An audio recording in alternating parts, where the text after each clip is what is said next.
संतान सप्तमी की कथा। एक बार श्री कृष्ण ने युधिष्ठिर को बताया कि किसी समय मथुरा में लोमश ऋषि आए थे। मेरे माता पिता देवकी तथा वासुदेव ने भक्ति पूर्वक उनकी सेवा की तो ऋषि ने उन्हें कंस द्वारा मारे गए पुत्रों के शोक से उबरने के लिए आदेश दिया। हे देवकी, कंस ने तुम्हारे कई पुत्रों को पैदा होते ही मारकर तुम्हें पुत्र शोक दिया है। इस दुख से मुक्त होने के लिए तुम संतान सप्तमी का व्रत करो। राजा नहुष की रानी चंद्रमुखी ने भी ये व्रत किया था, तब उसके भी पुत्र नहीं मरे। ये व्रत तुम्हें भी पुत्र शोक से मुक्त करेगा। देवकी ने पूछा, हे देव, मुझे व्रत का पूरा विधि विधान बताने की कृपा करें ताकि मैं विधि पूर्वक व्रत संपन्न करूं। लोमश ऋषि ने उन्हें व्रत का पूजन विधान बताकर व्रत कथा भी बताई और वो कथा कुछ इस प्रकार है।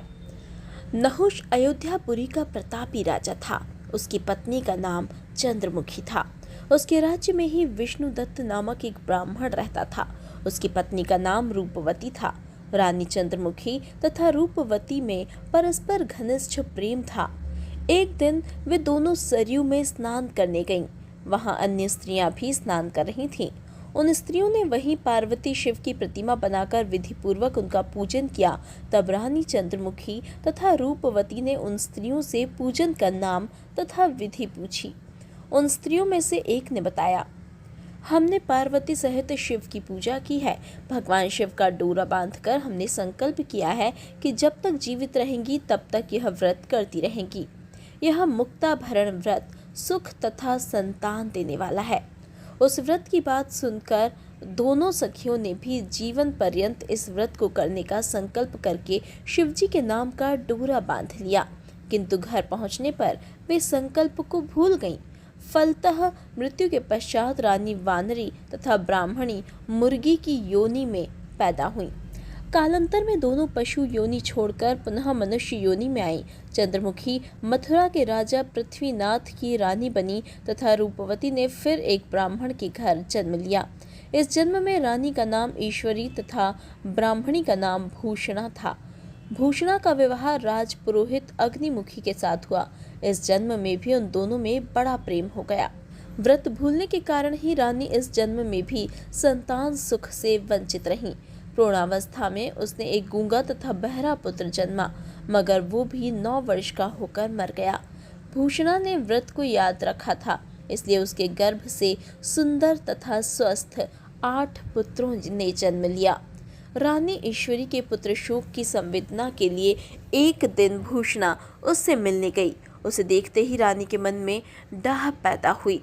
उसने भूषणा को विदा करके उसके पुत्रों को भोजन के लिए बुलाया और भोजन में विष मिला दिया, परंतु भूषणा के व्रत के प्रभाव से उनका बाल भी बांका न हुआ। इसके बाद रानी को और भी अधिक गुस्सा आ गया।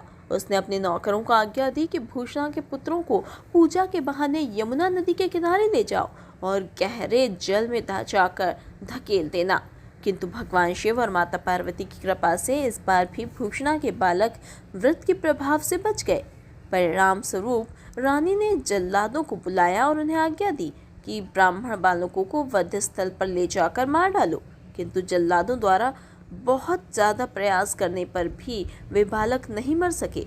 ये समाचार सुनकर रानी को आश्चर्य हुआ। उसने भूषणा को बुलाकर सारी बात बताई और फिर क्षमा याचना करके उससे पूछा कि किस कारण तुम्हारे बच्चे नहीं मर पाए। भूषणा बोली कि क्या आपको पूर्व जन्म की बात याद नहीं है? रानी ने आश्चर्य से पूछा, नहीं, मुझे तो कुछ भी याद नहीं है। तब उसने कहा कि सुनो, पूर्व जन्म में तुम राजा नहुष की रानी थी और मैं तुम्हारी सखी थी। हम दोनों ने एक बार भगवान शिव का डोरा बांधकर संकल्प किया था कि जीवन पर्यंत संतान सप्तमी का व्रत करेंगी, किंतु दुर्भाग्यवश हम भूल गए और व्रत की अवहेलना होने के कारण विभिन्न योनियों में जन्म लेते रहे। अब फिर मनुष्य जन्म प्राप्त हुआ है हमें, इसलिए अब मुझे उस व्रत की याद आ गई थी, इसलिए मैंने व्रत किया। उसी के प्रभाव से आप मेरे पुत्रों को चाहकर भी न मरवा सके। ये सब सुनकर रानी ईश्वरी ने भी विधि पूर्वक संतान सुख देने वाला यह मुक्ताभरण व्रत रखा। तब व्रत के प्रभाव से रानी फिर से गर्भवती हुई और एक सुंदर बालक को जन्म दिया। उसी समय से पुत्र प्राप्ति और संतान की रक्षा के लिए यह व्रत प्रचलित है। संतान सप्तमी का व्रत पूजन। यह व्रत पुत्र प्राप्ति, पुत्र रक्षा तथा पुत्र अभ्युदय के लिए भाद्रपद के शुक्ल पक्ष की सप्तमी को किया जाता है। इस व्रत का विधान दोपहर तक रहता है। इस दिन जामवंती के साथ श्याम सुंदर तथा उनके बच्चे सांब की पूजा भी की जाती है। माताएं पार्वती का पूजन करके पुत्र प्राप्ति तथा उसके अभ्युदय का वरदान मांगती हैं। इस व्रत को मुक्ताभरण भी कहते हैं। कैसे करें यह व्रत?